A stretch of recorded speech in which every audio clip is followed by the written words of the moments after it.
What's up, my friend? Welcome back to another video. And today we're going to break down layering and doubling within the symphony orchestra, specifically using our sample libraries. And this is a really fun topic because we talk a lot about, individual instruments and how they work within the symphony, but rarely do we really talk about doubling and layering because this is where we can introduce lots of unique colors and timbres, and you can really experiment using your technology and sample libraries. So this is, again, a completely free preview from my transformative ear training course, which is live this week, and the intro period is ending tomorrow. So if you want to learn more about that course, it's a full 6-module course, and this video is completely free. It's a free preview for module 5, internalizing the orchestra. So if you want to learn more about those details, click the link in the description box below. But this video will focus exclusively on layering within the orchestra. We'll talk about why we want to layer and double, some considerations when using our sample libraries to experiment with doubling and layering, and I'll share my favorite combinations with you, and we'll go over some listening examples in this video as well so you can hear them in practice. Okay, so with that being said, let's kind of get into the video. Let's talk about layering, and it's going to be really fun, so let's talk about it. All right, now that we've covered the individual sections, let's touch on layering and doubling. So I talked about how I really enjoy doing this, especially to create additional textures, but it really is important to nail down the individual timbres and sounds of those instruments first, and then we can move on to combining them together. So first of all, let's kind of touch on really quickly, what is layering and why do we do it? This slide is really important because there are a few core reasons why you would actually layer, and you don't just want to do it for no reason, right? So layering is when you combine usually different instruments together to create a different sound compared to the instrument by itself, right? If we boil it down to the core element of why we do layering, it really is just to create a different sound in some way. Because if we could just get the same sound, then why not just have the individual instruments by themselves, right? So layering has to have a specific purpose, and that is to change the sound in some way. So there are three main reasons why would we do this. Number one is to thicken or strengthen the existing texture. So this just means like combining with more of the same instruments, which creates a thicker, rounder, louder sound.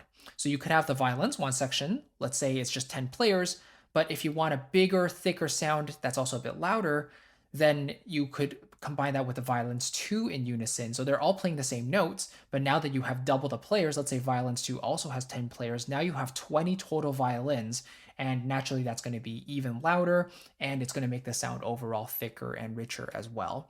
So that's the first reason, is to thicken the sound and to strengthen the sound, make it a bit more present and loud.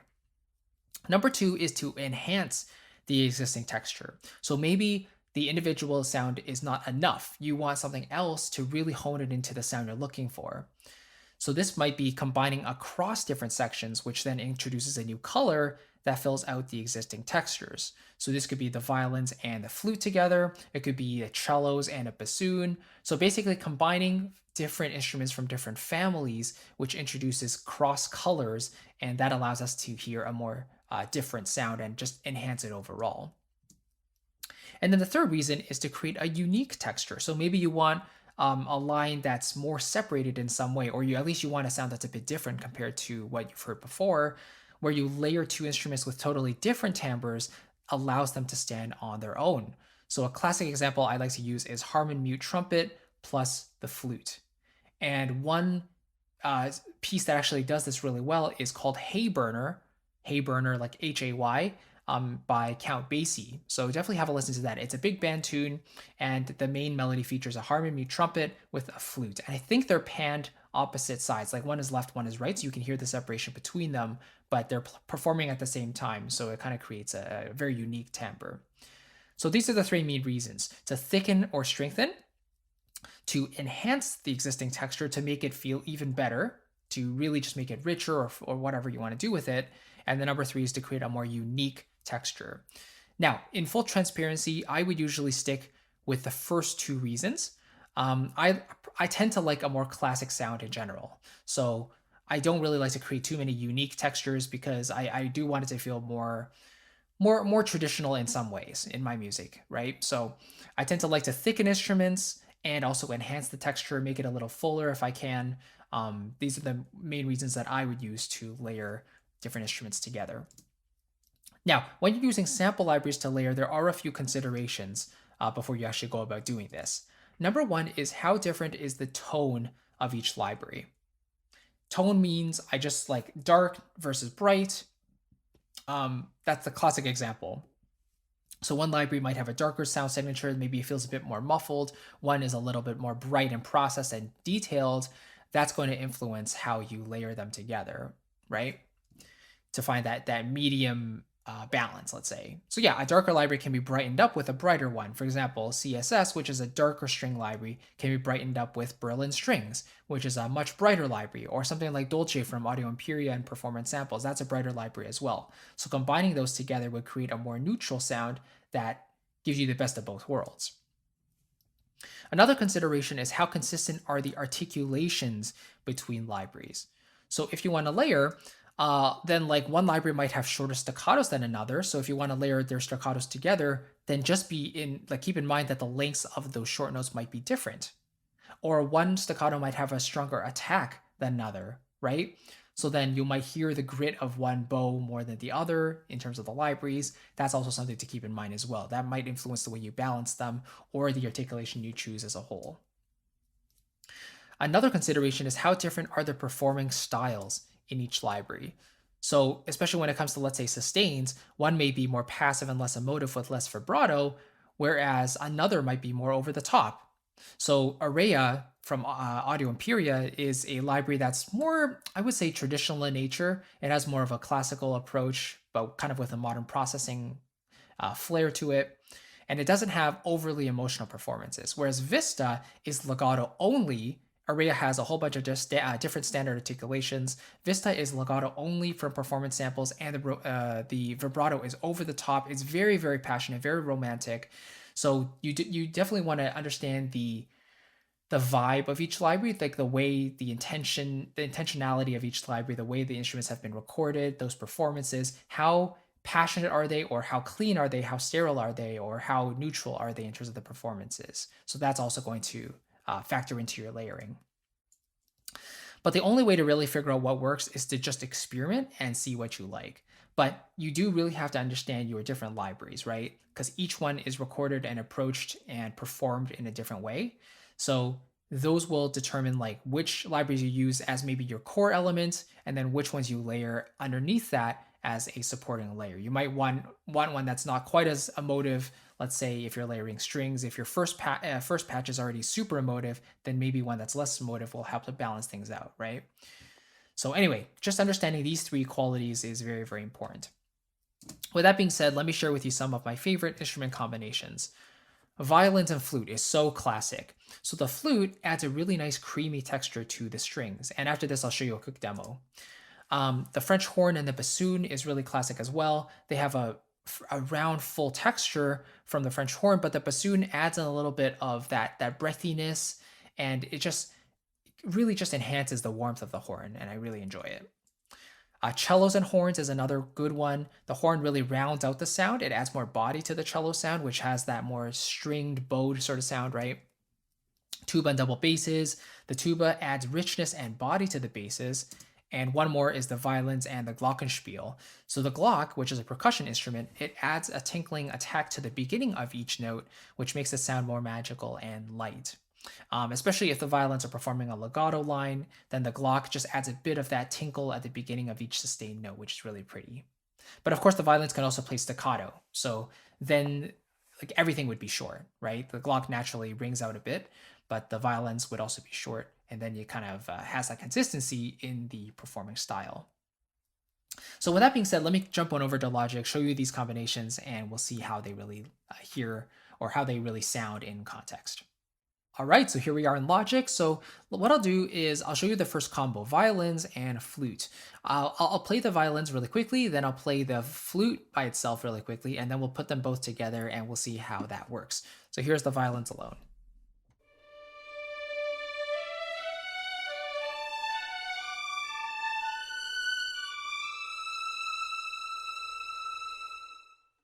All right, let's hear the flute by itself.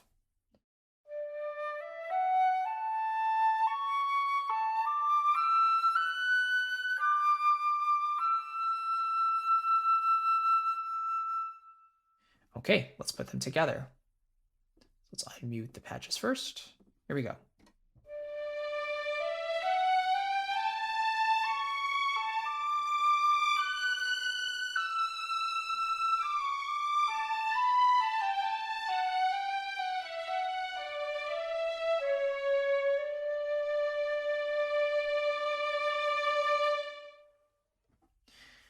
There we go. Really beautiful, right? So the flute adds a nice creaminess to it. It adds more body to the strings. And the beautiful thing with sample libraries is you can experiment with the volume balances as well.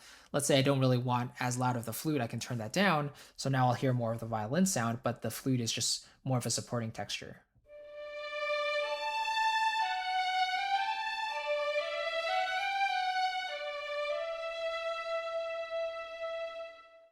There you go. And if you want the flute even further away from the violins, then of course you can play around with the mic position. So use more of the further mics, like the overheads or the mains, the rooms, and then turn off the close for sure, right? But usually you can stick with the mixed mics, or at least that's what I do for like 99% of my projects. I use the mixed mics by default. All right, next one is the solo horn and the bassoon. So let me assign these to the appropriate channel. I'm just going to put them on channel 2 here, so we don't hear them. And then we're going to put these to Omni. So we remember what the horn sounds like on its own and what the bassoon sounds like on its own. Let's have a listen to them together.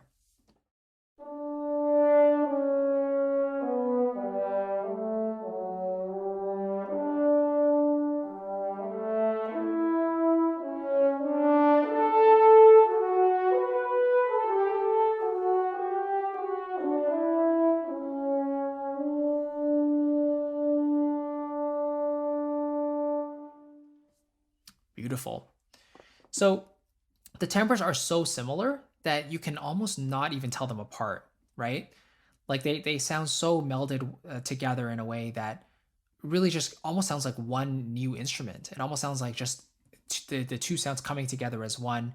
But yeah, they fit each other. They suit each other really really well. Let's hear the next one. And that was cellos and the horn. So I'm going to put this one on Omni. I'm going to put the bassoon on channel 2. Let's hear what the horn sounds like layered in with these cellos.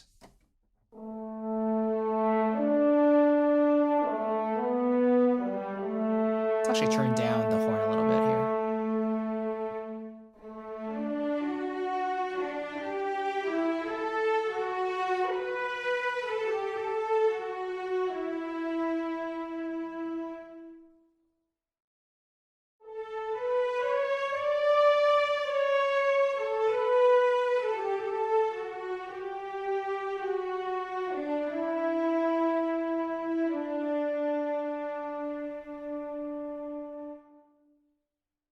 Right, so the horn adds that sort of regality to the cellos in a beautiful way.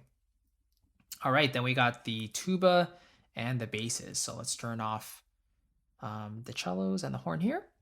And notice the combinations I'm choosing here are all pretty much in the same register. Like they can play notes that overlap in terms of the registers, right? The playable ranges being pretty similar.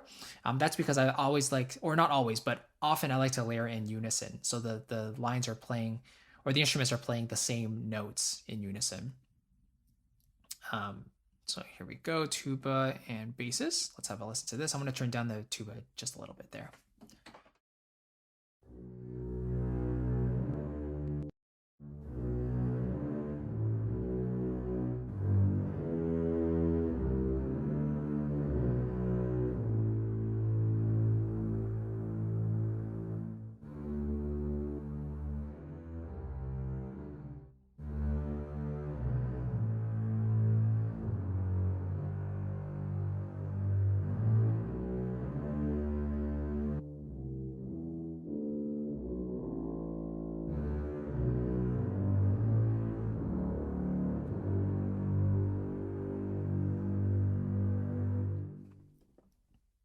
Right, so you could hear me soloing and one instrument than the other, and the unique sounds that we get there. So combined together creates a nice, thick, beautiful sound. And then finally, we have the violins and the Glock. So let's have a listen to that. So for now, let's just keep the violins playing legato.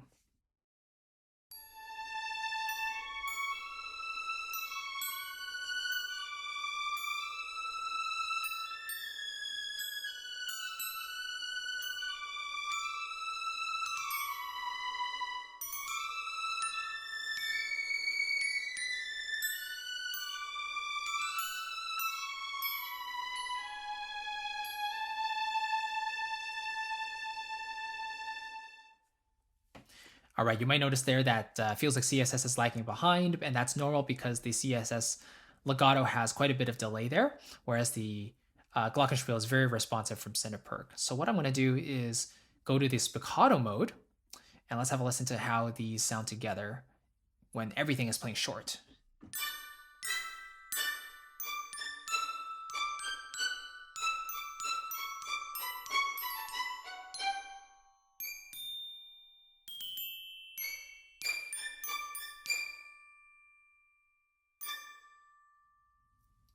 Right? Really pretty. So you get the idea there. So yeah, percussion with strings, percussion with anything else can work really well too. But just keep in mind that that's one limitation of the percussion is that everything is produced by an attacking sound, and then the sound naturally subsides and fades away over time. Whereas the other instruments like the strings, the winds, and the brass, they are a bit more flexible in that regard, where they can sustain notes for a long period of time, but they can also play short notes.